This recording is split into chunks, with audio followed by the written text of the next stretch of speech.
surveillance tape showing the bridge collapsing in a wave from one end to another is a gold mine for investigators.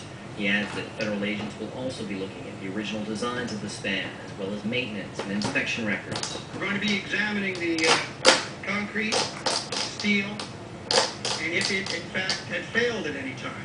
We're going to be talking to the Coast Guard about any possibility of a strike from any type of a vessel. He says this is the documentation phase of the investigation, and he cautions that the final answer into why the bridge collapsed could take months. Jason Bobia, NPR News, Minneapolis. And last night in Minneapolis,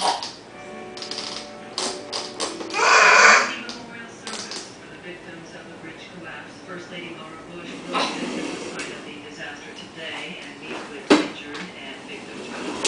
President Bush plans to do much the same tomorrow. As said, the federal government will respond to the affected. Sentencing deliberations begin today at Marine Corps squad leader has been convicted of conspiracy, lying, and larceny. The murder of an Iraqi man in the village of Hamdaniya last year. He is the first of his 8-man squad to be convicted of murder. NPR's John McChesney. Hutchins led a squad of 8 men into Hamdaniya.